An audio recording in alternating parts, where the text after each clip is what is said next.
ప్రాథమిక దశలోనే డాక్టర్లను సంప్రదించి తమ ఆరోగ్యాలను కాపాడుకోవాలని Yashoda hospitals vice president doctor Chidura Srinivas, doctor Venkatesh Tirupati తెలిపారు. ఆదివారం నల్లగొండలోని మనోరమ హోటల్లో ఏర్పాటు చేసిన విలేకరుల సమావేశంలో వారు మాట్లాడుతూ, నల్గొండ జిల్లా నార్కట్పల్లి మండలం షాపల్లికి చెందిన ఉపేందర్ ఇటీవల అనారోగ్యంతో కళ్ళలో పసుపు రంగు కనిపించడంతో వెంటనే హైదరాబాద్ మలక్పేట యశోద హాస్పిటల్లో వైద్య చికిత్స నిమిత్తం వెళ్ళగా అక్కడి డాక్టర్లు పరీక్షలు చేసి రోగికి వచ్చిన ప్యాంక్రియాస్ గుర్తించి వెంటనే ఆపరేషన్ చేస్తే రోగి బతుకుతాడని, లేకపోతే ప్రాణాలు పోయే ప్రమాదం ఉందని డాక్టర్లు గ్రహించి వెంటనే విపుల్ చికిత్స ఆపరేషన్ చేసి విజయవంతంగా రోగిని బ్రతికించామన్నారు. ప్రజలు కష్ట సమయంలో పెద్ద జబ్బులు వచ్చినప్పుడు చికిత్స చేసుకోవడానికి డబ్బులు లేక ప్రాణాలు విడుస్తున్నారని అన్నారు. ప్రజలు హెల్త్ ఇన్సూరెన్స్లు తీసుకొని తమ ఆర్థిక భారాన్ని తగ్గించుకోవాలని అన్నారు. ఇన్సూరెన్స్లు ఉన్నప్పుడు ఎంత పెద్ద జబ్బు వచ్చినా బ్రతికించడానికి అవకాశం ఉంటుందని తెలిపారు. సో ఉపేందర్ గారు నా దగ్గరికి వచ్చినప్పుడు ఈ కేమ్ విత్ జాండిస్ అనమాట. Just 7 days history of jaundice. So symptoms weight loss మైల్డ్గా ఉంది. బట్ వచ్చినప్పుడు చూసినప్పుడు ఆ జాండిస్ చాలా ప్రోగ్రెసివ్గా ఉంది. ముందు చెప్పిన వాల్యూస్ కన్నా ఇప్పుడు అంటే అప్పుడు ఆల్రెడీ టెస్ట్ చేయించుకొని వచ్చారు, మన దగ్గర మళ్ళీ చేయించారు. సో చాలా ఫాస్ట్గా పెరుగుతుంది.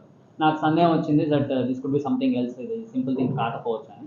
మనం ఒక సిటీ స్కాన్ చేయించాము. అప్పుడు సిటీ స్కాన్లో అదొక ప్యాంక్రియాస్ దగ్గర ఉండే ఒక చిన్న కణితిలాగా కనిపించింది.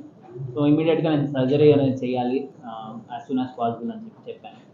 సో వితిన్ ఫ్యూ డేస్లోనే ఆ సర్జరీ అనేది చేసాం. సో ప్రాబ్లం ఏంటంటే ఈ ప్యాంక్రియాస్ దగ్గర ఉండే క్యాన్సర్ని తీయడం వెరీ డిఫికల్ట్. అంటే విపుల్స్ సర్జరీ అంటారు దీన్ని.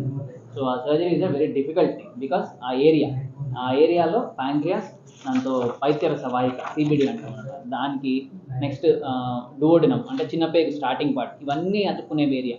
అక్కడ బ్లడ్ వెజల్స్ కూడా అన్నీ మేజర్ బ్లడ్ సప్లై అంతా అక్కడ ఉంటుంది. సో దీన్ని ప్యాంక్రియాస్, బైల్ డక్ట్, నెక్స్ట్ ఈ చిన్న పేగు, ఇవన్నీ కట్ చేసి మళ్ళీ జాయిన్ చేయించారు. So it is a very difficult and complex surgery. ఉన్న వాటిలోనే కాంప్లెక్స్ సర్జరీస్ అంటే ఇది. సో ఇది ఆయన మీద చేసి మళ్ళీ అంతా రీకన్స్ట్రక్షన్ అన్నీ చేసి within 7 days he got discharged. Everything went well. So that came out to be cancer only, but early stage of cancer. So he's completely, as of now, he's completely cured of that cancer. So early diagnosis అనేది చాలా important. చాలా ఎంత ఎర్లీగా అంటే ఇప్పుడు jaundice వచ్చింది సరే పర్వాలేదు అనుకుని ఉంటే అది స్ప్రెడ్ అయ్యే అవకాశం చాలా ఎక్కువ ఉండేది. సో అట్లా కాకుండా వెంటనే ఇమీడియట్గా ఆయన వచ్చారు అండ్ అది మనం కనిపెట్టడం అనేది జరిగింది. సో సర్జరీ చేయడం వల్ల ఇది ఆల్మోస్ట్ క్యూర్డ్. నా పేరు కర్ణాటక ఉపేందర్, మాది గ్రామం షాపల్లి, మండలం నార్కట్పల్లి. నాకు సడన్గా పెయిన్ వచ్చింది. పెయిన్ ద్వారా నేను హాస్పిటల్కు వెళ్ళాను. సార్ డాక్టర్ గారిని కన్సల్ట్ అయినాం. అక్కడ డాక్టర్ గారు స్కానింగ్ తీపించి ప్రాబ్లమ్స్ ఉన్నది, ప్యాంక్రియాస్ సర్జరీ చేయాలి అని చెప్పడం జరిగింది. 2 daysలో మేము ప్రిపేర్ అయ్యి చేయించుకున్నాం. నాకు క్యూర్ అయింది. మంచి సర్జరీ చేశారు సార్, మంచి బాగుంది. ఖర్చు వచ్చింది 10 lakhs 12 lakhs వచ్చింది ఖర్చు. సర్జరీ మంచిగా చేసినారు. డాక్టర్కి మేము ఎప్పుడు ఫోన్ చేసినా రెస్పాన్స్ ఉండేది. మాకు ఏదైనా డౌట్స్ వస్తే కూడా ఫోన్లో కూడా సార్ నుంచి చేసి నాకైతే క్లియర్గా ఇప్పుడు మేము తీసుకుని కూడా 6 months 5 months అవుతుంది. బాగుంది సార్. అది కంపల్సరీగా ప్రాణహానికి సంబంధించిందండి. ప్యాంక్రియాటిస్ ద్వారా ఖచ్చితంగా చాలా మంది చనిపోయిన వాళ్ళు ఉన్నారండి. ఎందుకంటే ప్యాంక్రియాటిస్ అట్లాంటిది సార్.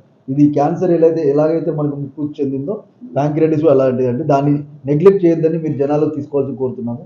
దీంతోపాటు మీకు లాస్ట్ టైం కూడా చెప్పాను సార్, ఇప్పుడు చెప్తున్నాము మళ్ళీ, ఇన్సూరెన్స్ అనేది చాలా ఇంపార్టెంట్ సార్. యశోద మలక్పేట ద్వారా ప్రాతినిధ్యం వహిస్తూ అందరికీ ఒకటే రిక్వెస్ట్ అండి, ఇన్సూరెన్స్ తీసుకోండి. ఎందుకంటే ఈ రోజుల్లో ఎలాంటి వ్యాధులు వస్తున్నాయి, మనం తినే ఫుడ్ హ్యాబిట్స్ కానివ్వండి, మన పొల్యూషన్ కానివ్వండి, ఎనీథింగ్ కాజెస్ అంటే దానికి రీజన్ లేకుండా ఉందండి. నాన్ ఆల్కహాలిక్ పర్సన్ కూడా ప్యాంక్రియాటిస్ వచ్చిన వాళ్ళు ఉన్నారు. ఆల్కహాలిక్లో 70-80% ఆల్కహాలిక్ పేషెంట్స్కి వస్తుంది, కానీ ఇది నాన్ ఆల్కహాలిక్ వచ్చిన వాళ్ళు కూడా ఉన్నారండి. మన హాస్పిటల్కి ప్రాతినిధ్యం వస్తున్న ఒక వ్యక్తికి కూడా ప్యాంక్రియాటిస్ వచ్చింది, నాన్ ఆల్కహాలిక్ పర్సన్. సో ఎందుకు వస్తుంది అనేది రీజన్ లేకుండా చిన్న గాల్బ్లాడర్ స్టోన్ ఉన్నా మీకు ప్యాంక్రియాటిస్కి హిట్ కావచ్చు, దానివల్ల కూడా రావచ్చండి. సో అందరికీ ఒకటే రిక్వెస్ట్ ఏంటంటే ఇన్సూరెన్స్ తీసుకోండి సార్. అంటే 5 లక్షలు 10 లక్షలకి ఈ రోజుల్లో సెంట్రల్ GST తీసేసిన తర్వాత 8 నుంచి 10,000 జరుగుతుంది సార్. సో అందరికీ ఒకటే రిక్వెస్ట్, ఆరోగ్యశ్రీ ఉన్నా ఏ కార్డు ఉన్నా ఒకటి ఇది వర్తిస్తుంది అది వర్తించదు అలాంటి పరిస్థితి లేకుండా ఇన్సూరెన్స్ తీసుకోండి సార్. యశోద మలక్పేట ద్వారా అందరినీ ఇది ఒక విజ్ఞప్తి. అలాంగ్ విత్ ద పేషెంట్ ఎలా అయితే మీకు ఇక్కడ ఏంటంటే ఇక్కడ అన్ని మొడాలిటీస్ ఉన్నాయి. సో డాక్టర్ గారు వెంకటేష్ శ్రీపతి గారు సమయానుకూలంగా అది గుర్తించడం వల్ల ఈరోజు ఉపేందర్ గారు మనతో ఉన్నారండి. అది మాత్రం ఉపేందర్ గారికి తెలుసు, డాక్టర్ గారికి తెలుసు, జనాల్లో కూడా తీసుకెళ్లాలని కోరుతున్నాం సార్. సరైన టైంలో వస్తే తప్పకుండా చికిత్స అనేది జరుగుతుంది. అక్కడ ఇంకోటి ఏంటంటే యశోద మలక్పేటలో అన్ని రకాల సదుపాయాలు ఉన్నాయి కాబట్టి అందరితో డిస్కస్ చేయడానికి ఏదైనా అవసరం పడ్డా ఐసీయూ కానివ్వండి, క్యాన్సర్ డాక్టర్ కానివ్వండి, అందరు డాక్టర్లు అక్కడ ఇన్ హౌస్ అవైలబుల్ ఉంటారండి. ఇది ఒకటి గుర్తించాలి, అందరికీ తీసుకెళ్లాలండి. Thank you so much sir. Please. Cancer అనేదా సార్? క్యాన్సర్కి ఈ భాగం ఆ భాగం లేదు సార్. అన్ని రకాల క్యాన్సర్లు ఈరోజు అంటే నేను ఒక ఎగ్జాంపుల్ చెప్తాను సార్. యశోద మలక్పేటలో మనం నెలకి 300 మంది కొత్త పేషెంట్స్, న్యూ పేషెంట్స్ మనం గుర్తిస్తున్నాం సార్ క్యాన్సర్ని. పెట్ సిటీ అనేది నేను ఎందుకు చెప్తున్నా అంటే పెట్ సిటీ అనేది ఒకటి ఉంటుంది. దాని ద్వారా మనకి ఏంటంటే ఎక్కడెక్కడ పాకింది, ఎక్కడెక్కడ మనకి స్ప్రెడ్ అయింది కూడా తెలుస్తుంది సార్.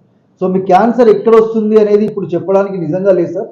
ఎందుకంటే లంగ్ క్యాన్సర్ నేను చూసిన పేషెంట్లో నాన్ స్మోకర్ కూడా లంగ్ క్యాన్సర్ వచ్చినాయి సార్. సో దానికి రీజన్ ఏంటి అనేది హెరిడిటీ ఉండొచ్చు, వాళ్ళ ఇంట్లో ఎవరికైనా పెద్దవాళ్ళకి ఉండుండొచ్చు, అది దాన్ని అలానే సంక్రమించవచ్చు. లేదంటే వీళ్ళకి అంటే వాళ్ళు సొసైటీలో అంటే వాళ్ళ పద్ధతుల ప్రకారం కూడా రావచ్చు అండి. దానికి ఎలాంటి రీజన్స్ ఇప్పటివరకు కూడా ఎవరు చెప్పలేకపోతున్నారు సార్. సార్ నేనైతే పర్సనల్గా తీసుకున్నది హెచ్డిఎఫ్సి తీసుకున్నాను సార్. మరి అంటే మీరు ఏజెంట్తో మాట్లాడి నా పర్సనల్గా నేను తీసుకున్నాను చెప్తున్నాను. అంటే ఇట్లా టైఅప్స్ ఏం లేవండి, ప్రతి ఒక్క తీసుకుంటారు, అన్ని ఇన్సూరెన్స్ కంపెనీలు వర్తిస్తాయి సార్. మీకు స్టార్ ఇన్సూరెన్స్ ఉంది సార్. 4 lakhs వచ్చింది, నాకు 5 lakhs సార్. అదే చెప్తున్నాను సార్. మీకు యశోద మలక్పేట ద్వారా అందరికీ నేను ఓన్లీ నన్ను ప్రమోట్ చేసుకోవడానికి రావాలండి. జనాలకు చూడండి, మీరు ఇన్సూరెన్స్ ఈ రోజుల్లో చాలా అఫోర్డబుల్గా వస్తుంది. అందరికీ ఒకటే రిక్వెస్ట్ సార్, మీకు కూడా ఎగ్జాంపుల్ ఈజీహెచ్ఎస్ ఉంది సార్, కానీ మీరు కూడా ఒక 5 లక్షల రూపాయలు, నేను హాస్పిటల్లో పనిచేస్తాను సార్, నా ఇన్సూరెన్స్ కాపీ పంపిస్తాను. 25 లక్షలకి ఇన్సూరెన్స్ చేయించుకున్నాను. ఎందుకంటే నేను హాస్పిటల్లో పనిచేసినా నేను ఒక ఎంప్లాయీని. నాకు ఎంతవరకు వాళ్ళు వెసులుబాటు కల్పించగలుగుతారో అంతే కల్పిస్తారు, అంతకంటే ఎక్కువ వాళ్ళు కల్పించలేరు. అది ఏ హాస్పిటల్ అయినా అంటే నేను ఒక హాస్పిటల్ ఓనర్ అయినా కానీ ఎంతవరకు నేను వెసులుబాటు అనేది కల్పిస్తాను అంతే కల్పిస్తాను కదా సార్.